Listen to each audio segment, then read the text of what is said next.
I hear it all the time. It's so hard to find good people and even harder to keep them. Most leaders who say that never stop to ask themselves, am I doing something that might be driving them away? To fix that, it's time to revisit a powerful approach, one that's been around for over 50 years now, but still hasn't gotten the traction it deserves. That's servant leadership. The word servant leadership sounds soft and passive to those who don't understand it. But it's a rare and simple idea that most leaders serve their people. In return, servant leaders get the high performance they seek and need. In this video, we'll explore what being of service means, the 4 things servant leaders actually do, and if it's so great, why aren't more people doing it?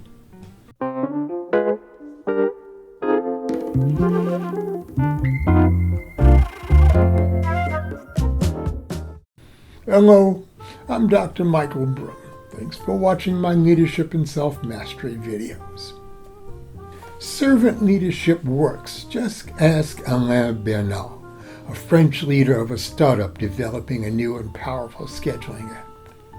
He had hired smart people, but according to him, they turned out to be lazy and didn't get along with each other.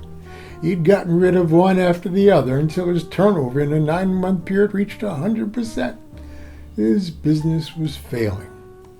He needed or he'd fail, a stable group of high-performing people that would stick with him. I suggested he read Simon Sinek's Leaders Eat Last, Why Some Teams Pull Together and Others Don't, or Robert Greenleaf's Servant Leadership. He did, and with some coaching from me, turned his startup around. He started being of service to his people. But what does that really mean? Being of service means seeing your people as full human beings, not just as roles or resources. You understand that as human beings, they have intelligence, values, egos, and emotions that are important to them. And when you lead from that understanding, engagement goes up, productivity goes up, and turnover, it drops. Smart leaders aren't soft, they're smart.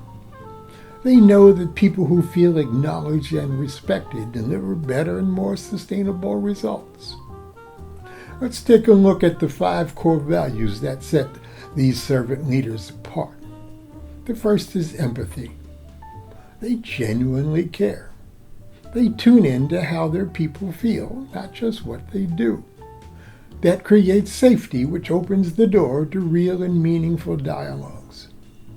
Alain said he cared about his people, but the time he spent focusing on his scheduling app left little time for them. Second is humility. Servant leaders don't pretend to know everything. They admit mistakes. They ask for feedback. They share the credit and the successes. Alain was clear that he was the smartest one of his crew, and maybe he was. After all, he was the creator of his app, but he thought everything was on him. The third is stewardship. They take care of their people, their teams, and their mission long term, not just for quarterly results. Second only to his app, Alain was focused on what he needed to do for his investor funding, which was a worry to him, something he never shared with his people. Healing is fourth. Servant leaders know that their people all want to succeed, and like all of us, have old wounds that are still healing.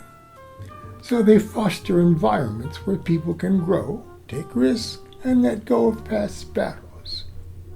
Alain's environment was pressurized. He was certain that his people's laziness was the problem, so he constantly berated them to work harder, which had exactly the opposite effect, and led to his firing them. The fifth is accountability. Servant leaders hold people accountable. They don't let underperformance stick around and poison the well. They certainly are not soft and are much firmer than most other leaders. This isn't about being nice, it's about being real and being of service to what's best for everyone, you your organization, and your people. The truth is that we all want to be held accountable for growing ourselves and doing a good job. Alain thought he was pretty good in this area of accountability. Unfortunately, his version of it was clearly misguided. The question now is how servant leaders put all that into action. Here's what they do that's different from most leaders. It's what Alain learned to do over the following year. They listen. They listen a lot. They listen closely to the thoughts and ideas of their followers. They make a point of listening for their concerns and emotions. They insist on open communication and fostering environments where everyone feels safe enough to share even their most radical thoughts. They empower. Servant leaders support team members to be clear about and pursue their own goals. They encourage their followers to be conscious about how their behavior impacts their colleagues and the goals of the organization. They collaborate.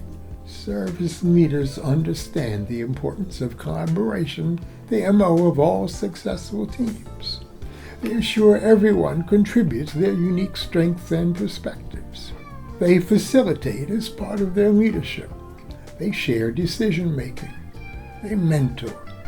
Servant leaders provide guidance and coaching to help their followers develop new skills, overcome challenges, and achieve their goals. They invest in the personal and professional growth of each of their people.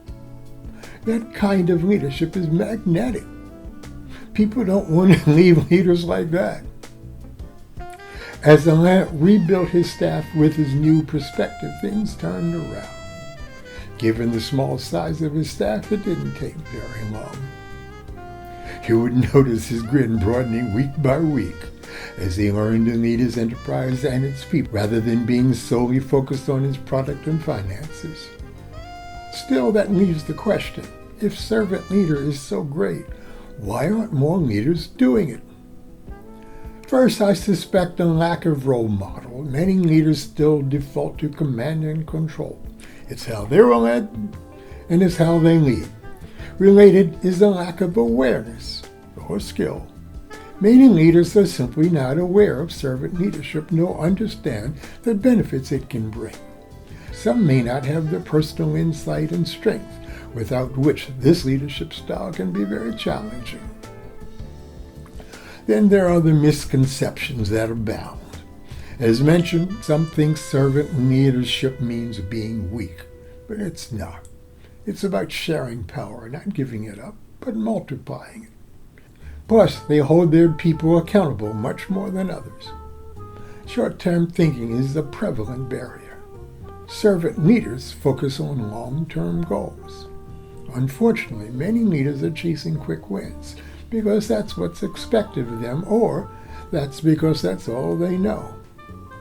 Fortunately, these missteps are slowly beginning to disappear. More and more organizations are waking up to what works, and servant leadership is what works. Alain's primary misstep is one that many entrepreneurs make. His product was his baby, and that's where he focused, thinking his people could take care of themselves. In closing, servant leadership isn't just good-hearted, it's smart, it's sustainable, and spiritual as well. When you lead with compassion and empathy, when you care more about people than metrics, the metrics will take care of themselves. People stay, they grow, they contribute, and they thrive under servant leaders. So if you want to retain great people, don't just manage them, serve them, and watch what happens. And if this helped, hit the like button, subscribe, and share it with someone who could use a deeper understanding of servant leadership. Please feel free to contact me for a 1-hour consultation if you think that might be useful. You'll be surprised what we can accomplish in just 1 hour. See you next time.